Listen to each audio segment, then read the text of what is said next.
Hello students, welcome back to my YouTube channel geography guru. आज हम discuss करने वाले हैं क्लास 9th एसएसटी सामाजिक विज्ञान की वर्कशीट नंबर 78 यानी कार्यपत्रक संख्या 78 को।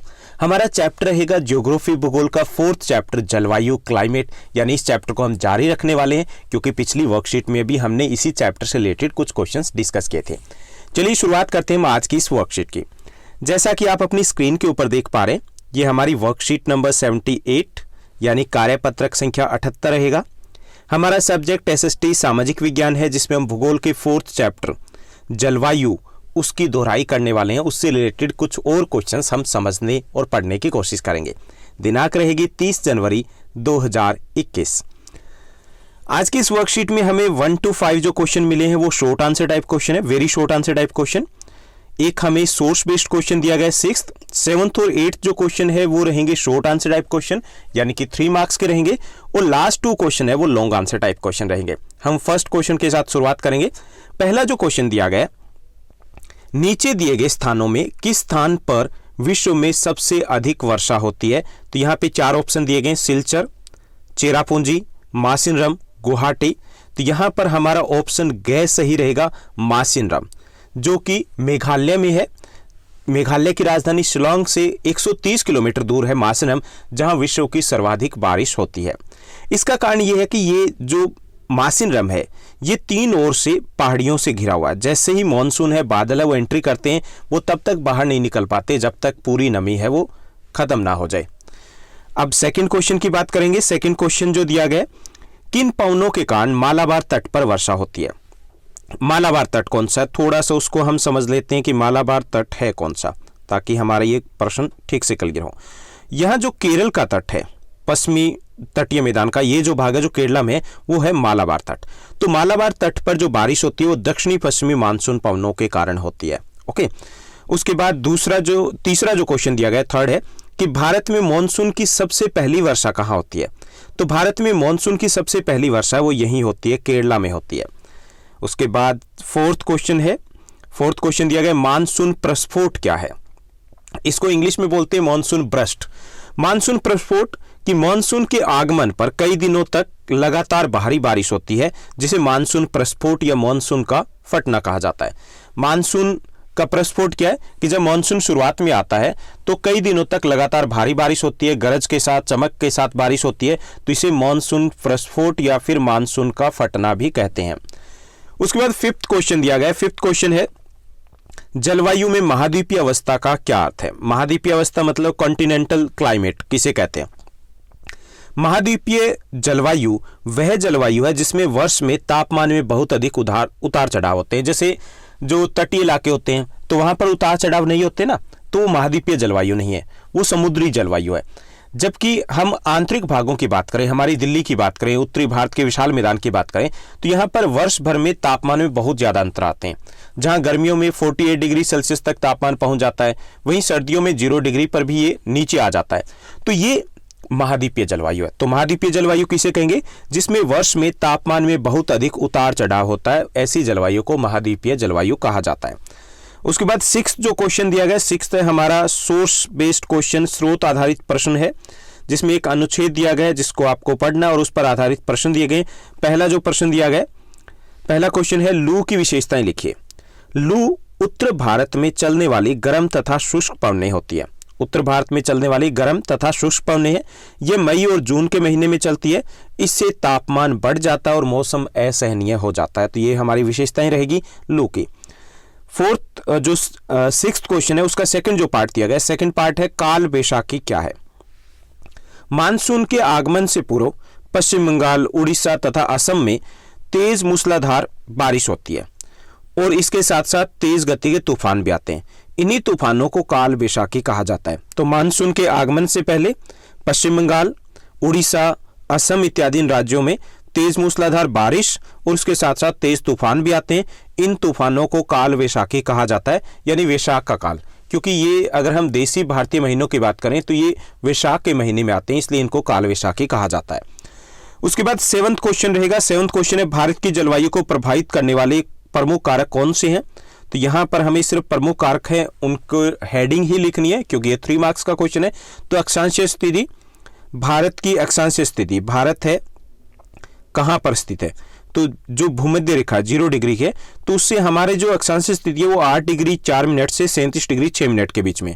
इसके कारण भारत मध्यम दूरी पर है, ये हमारी जलवायु को प्रभावित करता है। दूसरा जो भारत की जलवायु को प्रभावित करता है वो समुद्र से दूरी, जो आंतरिक भाग है, जो समुद्र से दूर है, वहाँ की जलवायु अलग है। जो समुद्री इलाके हैं वहाँ की जलवायु अलग होती है। क्यों? क्योंकि समुद्री के पास स्थित जो इलाके हैं वहाँ की जलवायु सम होती है, जबकि जो आंतरिक भाग है वहाँ की जलवायु विषम होती है, यानी कि कड़ाके की सर्दी होती है, कड़ाके की ही गर्मी होती है। वहाँ पर ऊंचाई, किसी भी स्थान की जलवायु को ऊंचाई भी प्रभावित करती है। जो स्थान ऊंचे होते हैं वहाँ पर तापमान अपेक्षाकृत कम रहता है।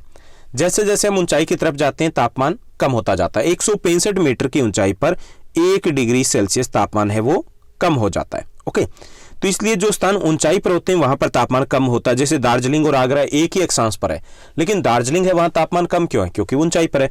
तो ऊंचाई भी किसी भी स्थान की जलवायु को प्रभावित करती है, तो भारत की जलवायु को भी प्रभावित करती है। जैसे राजस्थान का भी एग्जाम्पल ले सकते हैं, वहां पर माउंट आबू है राजस्थान में, पूरे राजस्थान में भयंकर गर्मी होती है। उसी समय में माउंट आबू में उतनी गर्मी नहीं होती। क्यों नहीं होती? ऊंचाई के कारण। चौथा जो कारक है जो भारत की जलवायु को प्रभावित करता है वो है धरातल। भारत में अलग अलग प्रकार के धरातल पाए जाते हैं। उत्तरी भारत का विशाल मैदान, पर्वतीय प्रदेश, थार का मरुस्थल, पठारी भाग, तटीय मैदान, तो यहाँ धरातल है, वहां पर भी अलग अलग प्रकार की जलवायु पाई जाती है। जैसे राजस्थान की मिट्टी है, जल्दी गर्म होती है, जल्दी ठंडी हो जाती है, इसके कारण दैनिक तापांतर वहाँ अधिक होता है। हिमालय प्रदेश क्योंकि ऊंचाई अधिक है, वहां पर वर्ष भर है वो तापमान कम रहता है, बर्फ भी जमी रहती है। ओके, तो धरातल है वो भी प्रभावित करता है। हिमालय तो विशेष तौर पर भारत में बारिश लाने में भी सहायक है। तो ये चौथा हो जाएगा। पांचवा है वायुदाब तथा पवने। वायुदाब तथा पवने है, इनसे भी हमारे देश की जलवायु प्रभावित होती है। गर्मियों में तापमान बढ़ता है, वायुदाब कम हो जाता है, जबकि समुद्री इलाकों में वायुदाब उस समय भी अधिक रहता है। और इसी के कारण गर्मियों में, क्योंकि वायुदाब यहाँ कम हो गया, यहाँ पे वायुदाब अधिक है समुद्री इलाकों में, तो समुद्र से स्थल की तरफ पवनें चलने लगती है और जिसके कारण बारिश होती है।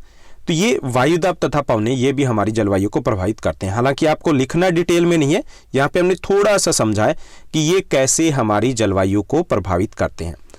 8th जो हमारा क्वेश्चन रहेगा, 8th क्वेश्चन है भारत मॉनसून है वो भारत को एकता के सूत्र में बांधने वाला क्यों समझा जाता है? यानी मॉनसून है भारत को एकता के सूत्र में बांधता है, ऐसा कैसे?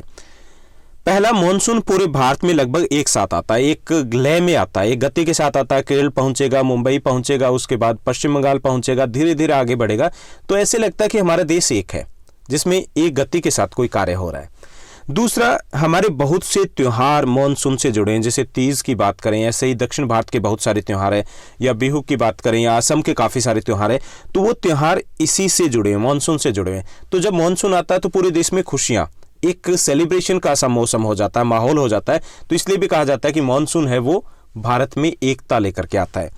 तीसरा है, मॉनसून पूरे देश में कृषि का आधार है। कृषि हमारे देश की आज भी जो कृषि योग्य भूमि है उसका 50% से अधिक भाग है वो बारिश के ऊपर निर्भर करता है, मॉनसून के ऊपर निर्भर करता है।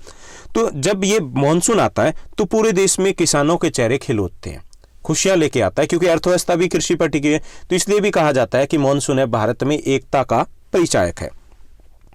उसके बाद 9th क्वेश्चन की बात करेंगे। 9th जो क्वेश्चन है बहुत इंपॉर्टेंट क्वेश्चन है, मोस्ट इंपॉर्टेंट क्वेश्चन है इस चैप्टर का। भारत में होने वाली मानसूनी वर्षा और उसकी विशेषताएं बतानी हमें। तो ये आपके इस चैप्टर के मोस्ट इंपॉर्टेंट 5 मार्क्स के क्वेश्चन में से एक है। भारत में होने वाली भारतीय जो वर्षा है उसकी निम्नलिखित विशेषताएं रहेगी। पहली है मानसूनी वर्षा। भारतीय वर्षा वो मानसूनी ही वर्षा है, क्योंकि ज्यादातर वर्षा का हिस्सा है वो हम मानसूनी वर्षा से ही प्राप्त करते हैं। जैसे भारतीय वर्षा का 75% जो भाग है वो दक्षिणी पश्चिमी मानसून द्वारा यानी कि वर्षा ऋतु में प्राप्त होता है। ओके, यानी 75% वर्षा ऋतु में, 13% है वो शीत ऋतु में, 10% है वो वसंत ऋतु में और 2% है वो ग्रीष्म ऋतु में प्राप्त होता है। ओके, तो ये है विशेषताएं भारतीय मानसूनी वर्षा की, जिसके कारण इसको हम मानसूनी वर्षा कह सकते हैं। दूसरी जो विशेषता है अनियमित वर्षा।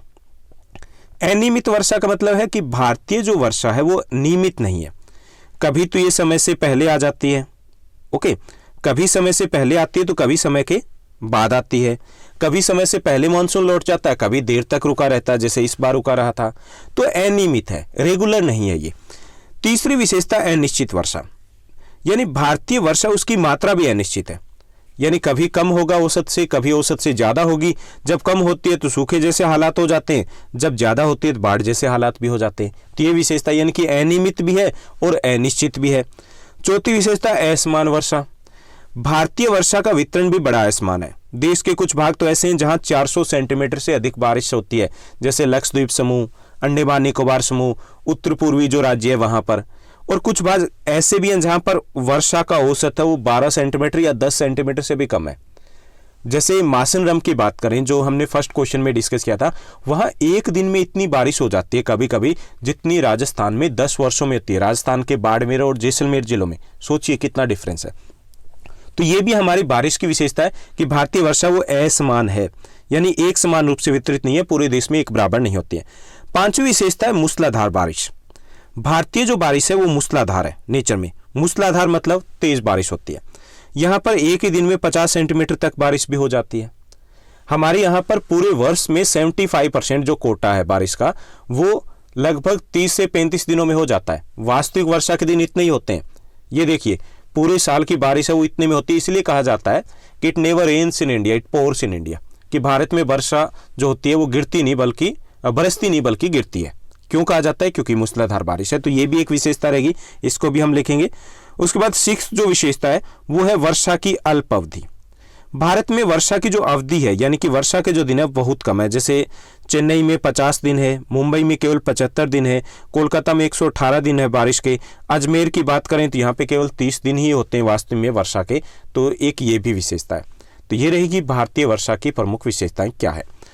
उसके बाद हम 10th क्वेश्चन डिस्कस करेंगे। 10th क्वेश्चन जो इस वर्कशीट का लास्ट क्वेश्चन है, ये भी एक इंपॉर्टेंट क्वेश्चन है आपके 3 मार्क्स के लिए। उत्तर भारत में पूर्व से पश्चिम की तरफ वर्षा की मात्रा घटती जाती है, इसके क्या कारण है? जैसे हम उत्तर भारत की बात करें तो हमारे यहाँ पे जो बारिश होती है वो बारिश होती है पश्चिम बंगाल से। तो यहाँ से जैसे बारिश इधर से आगे बढ़ती है, दिल्ली की तरफ आती है, राजस्थान की तरफ आती है, तो यहाँ से बारिश कम होती जाती है। पश्चिम बंगाल में सबसे ज़्यादा बारिश, बिहार में उससे कम, यूपी में उससे कम, दिल्ली में उससे कम, पंजाब हरियाणा में उससे कम और राजस्थान में उससे भी कम। तो ये वर्षा की मात्रा घटती जाती है। इसके कारण बताने कि ये वर्षा की मात्रा ऐसे घटती जाती क्यों है। तो पहला कारण है कि हवाओं में नमी की मात्रा है पूर्व से पश्चिम की ओर लगातार कम होती जाती है। नमी की मात्रा, जैसे आप पॉलीथीन लीजिए, उसमें होल कर दीजिए और पानी भर लीजिए, जैसे जैसे आगे बढ़ोगे क्या होगा? पानी कम होता जाएगा क्योंकि वो गिरता जा रहा है। तो यही इनके साथ होता है। मानसूनी पवनें हैं बरसती हुई आगे बढ़ती है तो इनकी नमी की मात्रा वो लगातार कम होती जाती है।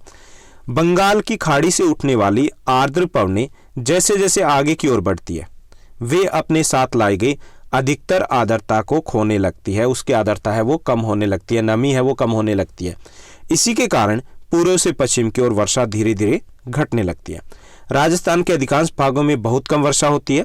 कोलकाता में जहां 162 सेंटीमीटर वार्षिक वर्षा होती है, वहीं वाराणसी में 107 सेंटीमीटर, दिल्ली में ये 56 सेंटीमीटर रह जाता है और राजस्थान में इससे भी कम हो जाती है। तो मुख्य कारण है नमी का लगातार कम होना या घटना। तो ये थी हमारी आज की वर्कशीट। उम्मीद करता हूँ सभी प्रश्नों के उत्तर आपको अच्छे से समझ में आए होंगे। अगर ये वीडियो आपको अच्छी लगी तो इस वीडियो को लाइक और शेयर करना मत भूलिएगा। साथ ही साथ आप मुझे इंस्टाग्राम पर फॉलो कर सकते हो और हमारा टेलीग्राम का चैनल भी ज्वाइन किया जा सकता है। दोनों का लिंक आपको डिस्क्रिप्शन बॉक्स में मिल जाएगा। इसके साथ साथ आपकी प्रिपरेशन को लेकर के काफ़ी सारे वीडियोज़ जो आपकी प्रॉब्लम्स होती है, कैसे लर्न करें, कैसे तैयारी करें, नोट्स कैसे बनाएं, तो वो सब भी हमने ऑलरेडी प्रिपेयर कर रखे हैं। तो उनके लिंक भी डिस्क्रिप्शन बॉक्स में दिए गए ज्योग्राफी स्पेशल में, तो वो वीडियोज़ भी आप जरूर देखिएगा। आज के लिए बस इतना ही। Thank you, bye bye, have a nice day.